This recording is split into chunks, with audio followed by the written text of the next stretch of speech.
साथियों नमस्कार। आज हम आपके लिए एक ऐसी दहेज प्रथा कहानी लेकर आए हैं जिसे पढ़कर आप भारतीय समाज में व्याप्त एक गंभीर कुरीति को अच्छे से समझ पाएंगे।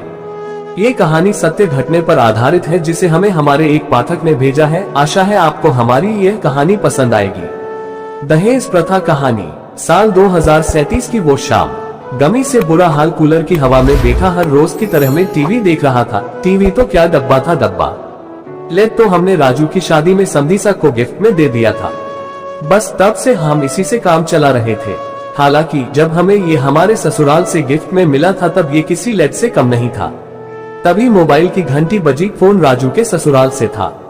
हम नेहा को नहीं भेजेंगे, सामने से आवाज आई।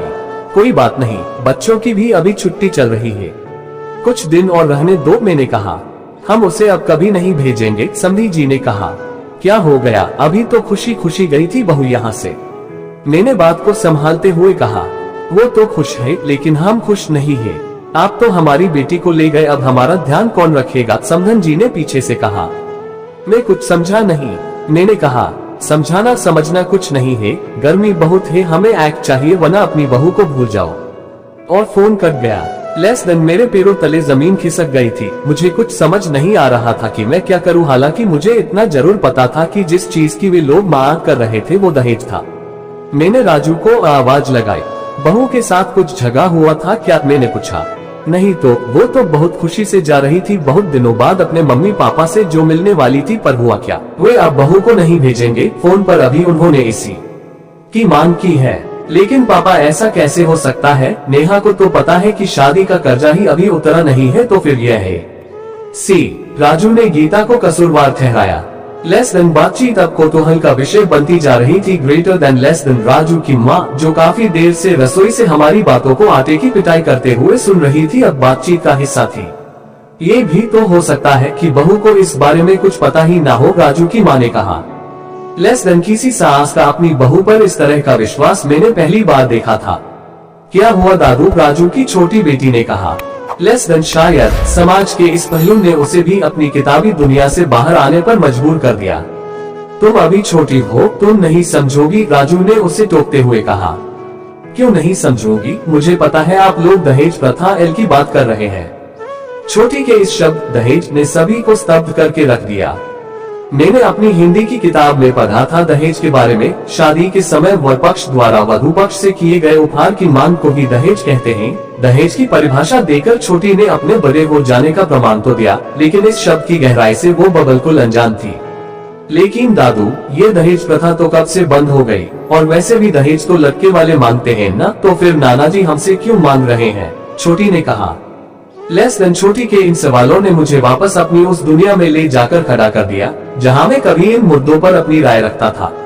बोलो ना दादू, छोटी ने फिर कहा। लेस देन मैंने छोटी के सर पर प्यार भरा हाथ रखा। बात तब की है बेटा, जब भारत सोने की चिड़िया था। लोग इतने धनवान थे कि शादियों में दिल खोलकर खर्चा करते थे और बड़े बड़े उपहार देते थे।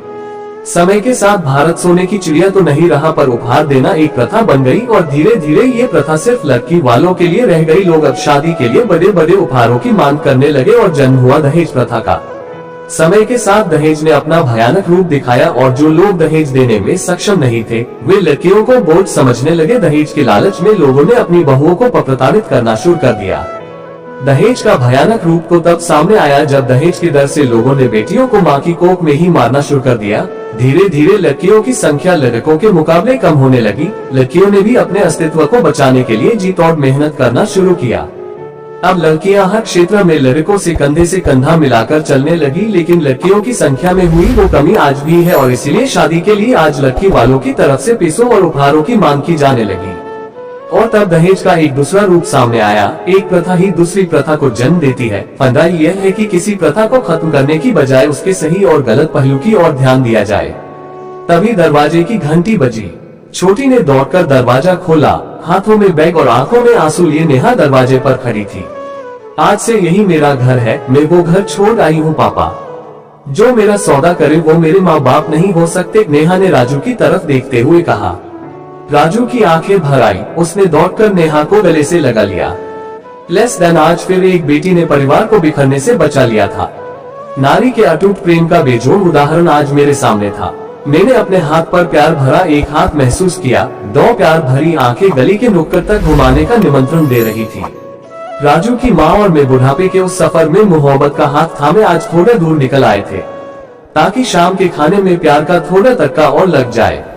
साथियों, आपको दहेज प्रथा कहानी, हमारी यह कहानी आपको कैसी लगी हमें कमेंट सेक्शन में जरूर बताएं। चलिए फिर मिलते हैं ऐसे ही वीडियो के साथ। जय हिंद, जय भारत।